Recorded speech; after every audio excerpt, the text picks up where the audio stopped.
Hey everyone, welcome back to my channel. आज की video में हम एक बहुत ही पॉपुलर एक्ट्रेस के बारे में बात करने वाले हैं जिन्होंने अब फिल्म इंडस्ट्री छोड़ दी है। थंबनेल देख के आपको आइडिया हो गया होगा ये कौन है। इनका नाम है सौम्या और इन्होंने एक बहुत ही पॉपुलर टीवी सीरियल में काम किया था जिसका नाम था नव्या, नई धड़कन नए सवाल। इस सीरियल में इनके को स्टार थे शाहिर शेख। इनकी जोड़ी बहुत ज़्यादा पॉपुलर हुई थी एंड इनफैक्ट इस शो को आज भी देखा जाता है, आज भी याद किया जाता है। सो काफ़ी लोगों का कहना है दैट सौम्या गोविंदा से रिलेटेड है, वो गोविंदा की भांजी है। लेकिन एक्चुअल में कभी भी गोविंदा ने और ना ही सौम्या ने पब्लिकली आकर ये बात बोली है दैट वो गोविंदा से किसी तरीके से रिलेटेड है। लेकिन ये रिलेशन ना इस बेसिस पे निकाला गया है दैट रागिनी खन्ना, जो कि गोविंदा की भांजी हैं और कृष्णा की बहन है, वो और सौम्या कजन्स हैं। क्योंकि वो रागिनी की कजन है, इसी वजह से सौम्या को गोविंदा से रिलेटेड किया जाता है। नाउ एक्चुअल में रागिनी खन्ना और सौम्या बहनें हैं। ये इस तरीके से पता चला क्योंकि जब सौम्या नव्या वाला शो करी थी तो उस समय ना रागिनी ने एक बार उनको विजिट किया था। इसी तरीके से लोगों को इस बात का पता चला था। तो उस टाइम पे ये बात चली थी कि ये काफी दूर के रिश्तेदार हैं, लेकिन एक्चुअल में रिलेशन काफी ज्यादा क्लोज है। रागिनी ने उस टाइम पे ये कहा था दैट वो सौम्या की फैमिली को पर्सनली जानती हैं। ये लोग एक दूसरे से कनेक्टेड है और एक दूसरे के घर भी आते जाते हैं। रागिनी को पता था दैट सौम्या अभी स्टार्ट कर रही है और वो काफी नर्वस है अपने काम को लेके, तो इसी वजह से रागिनी उस टाइम पे सौम्या को गाइड करने के लिए आई थी। एंड सौम्या ने भी ना रागिनी के बारे में सेम तरीके की बातें कही थी दैट रागिनी उनकी हेल्प करती है एंड ऑल दैट। लेकिन सौम्या के साथ जब इतनी सारी चीजें हुई तो कभी भी रागिनी ने पब्लिकली उनको सपोर्ट नहीं किया, ना ही गोविंदा उनके सपोर्ट में आए। इनफैक्ट जब उनके साथ इतनी सारी चीजें हो रही थी एंड इंस्टाग्राम पे भी पोस्ट के थ्रू वो अपनी लाइफ के बारे में बता रही थी, तब भी ये लोग चुप रहे। ना ऐसा क्यों हुआ और कभी भी सौम्या की शादी में या फंक्शन में इन लोगों को नहीं देखा जाता है, तो यहाँ पर ये क्लैरिटी नहीं मिल पाती है दैट ये लोग इतने ज्यादा रिलेटेड एक दूसरे से। सौम्या ने अपना करियर एक्चुअल में स्टार्ट किया था ओम शांति ओम मूवी से। इस मूवी में एक सीन है जहाँ पर ऋषि कपूर को डांस करते हुए दिखाया जाता है, तो वहाँ पर ऑडियंस में सौम्या भी रहती हैं। इस तरीके से इन्होंने अपना करियर स्टार्ट किया और इसके बाद इन्होंने अपना टेलीविजन डेब्यू किया नव्या से। शो में नव्या को बहुत ज्यादा पसंद किया गया था, लेकिन उसके बाद भी सौम्या ने एक्टिंग में ज्यादा इंटरेस्ट नहीं लिया। Yeah, I'll say when we were doing the scenes and stuff and we were hardly even talking to each other, forget about spending time. We used to just whenever sir used to say action, our director used to say action, after that we used to talk. Never before. Never before that. We used to be like in our own different worlds. Nobody is bothered about anything, you know. Now It's changed. we do talk to each other off screen as well and spend time as well. Yeah.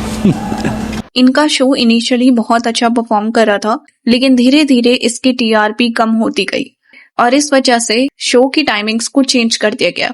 और जब timings change हो जाने के बाद भी इसकी TRP नहीं बढ़ रही थी तो पूरे शो को कैंसिल कर दिया गया। उस टाइम पे सौम्या का कहना था दैट उन्होंने एक्सपेक्ट किया था शो 3-4 साल तक चलेगा, लेकिन शो इतनी जल्दी बंद हो गया। इनके फैंस ने ना हवन भी करवाया था ताकि शो बंद ना हो, लेकिन हवन करवाने के बावजूद शो ऑफ एयर चला गया। Okay, this is Soumya from Navya. Hello, Nav. Hi, what's up? Are you a girlfriend of Shahir? No? I date myself. I don't date anybody. I just date myself. I'm my own girlfriend. Okay. Show खत्म होने के बाद उन्होंने कुछ time का break लिया था जिसमें वो वर्जीनिया यूनाइटेड स्टेट्स में चली गई थी। वहां पर वो अपने फ्यूचर हस्बैंड से मिलती हैं जिनका नाम था अरुण कपूर। अरुण एक प्रोडक्शन कंपनी के ओनर थे और कुछ टाइम में ही ये एक दूसरे को पसंद करने लग जाते हैं।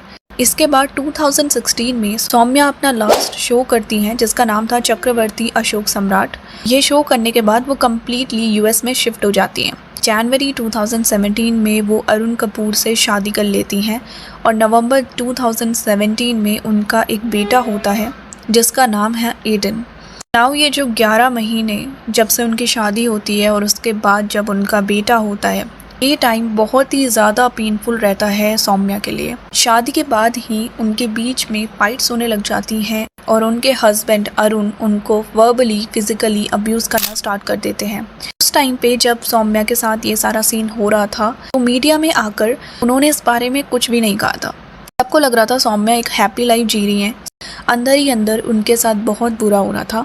उनके हस्बैंड उनको इतना ज़्यादा मारते थे इनफैक्ट वो अपने को मिरर में देख के रिकॉग्नाइज भी नहीं कर पा रही थी। उनकी पूरी बॉडी में चोट के निशान थे एंड ये उस टाइम पे हो रहा था जब वो प्रेग्नेंट थी। वो काफ़ी दिनों तक खाना नहीं खाती थी एंड इस वजह से उनकी प्रेगनेंसी पे भी इफ़ेक्ट पड़ रहा था। वो अपने आप को शीशे में भी नहीं देख पाती थी एंड जब उन्होंने फाइनली अपने आप को शीशे में देखा तो उन्होंने डिसाइड किया वो अपनी लाइफ ख़त्म कर देंगी। वो तरीके ढूंढती थी किस तरीके से वो अपनी लाइफ को ख़त्म कर सके, लेकिन क्योंकि वो उस टाइम पे प्रेग्नेंट थी इस वजह से वो अपने आप को मार नहीं सकी। वो इस बात का क्रेडिट अपने बेटे को देती हैं क्योंकि उनके बेटे ने उस समय उनकी लाइफ बचाई थी। बाद में सौम्या के पेरेंट्स भी वर्जीनिया चले जाते हैं और वहाँ पे वो सौम्या की हेल्प करते हैं ताकि वो इस ट्रॉमा से बाहर आ सके। कुछ टाइम बाद सौम्या सेफ हाउस में जाती हैं। तो यूएस में सेफ हाउस बनाए जाते हैं जहाँ पर ऐसे लोग जो किसी ट्रॉमा से गुजर रहे हैं वो हील कर सके। तो सौम्या वहाँ पे 2 महीने रही थी। जब वो वहाँ से बाहर आ गई उन्होंने एक नया घर ले लिया, तब जाके फाइनली उन्होंने सोशल मीडिया पे पोस्ट किया था। एंड ऑब्वियसली जब लोगों को पता चला सौम्या इतने सारी चीज़ों से गुजर रही हैं तो वो उनके लिए काफ़ी ज़्यादा कंसर्न थे। सौम्या ने एक बहुत बड़ा पोस्ट किया था। मीडिया ने उस समय सौम्या से कांटेक्ट करने की कोशिश की थी लेकिन उनका कोई भी रिस्पॉन्स नहीं आया था। जब नव्या को 8 साल कंप्लीट हो जाते हैं तो सौम्या एक पोस्ट करती हैं जहाँ पर वो लिखती हैं वो 21 साल की थी जब उन्होंने नव्या शो किया था। 8 साल कंप्लीट हो चुके हैं एंड अब वो ये बिलीव करती हैं दैट प्रिंस चार्मिंग का जो कॉन्सेप्ट है ना वो एक बहुत ही ट्रैशी कॉन्सेप्ट है, क्योंकि हमारी खुशी किसी एक लड़के पे डिपेंड नहीं करती, किसी इंसान पे डिपेंड नहीं करती, वो हमारे अंदर होती है। हम ही अपने आप को खुश कर सकते हैं। सौम्या ने उस टाइम पे जो भी बोला उन्हें आगे अपने लाइफ में एक नया इंसान मिलता है।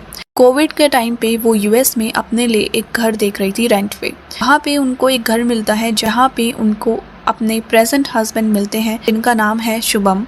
वो वहाँ पर उनके हाउसमेट रहते हैं एंड धीरे धीरे ये दोनों एक दूसरे को पसंद करने लग जाते हैं।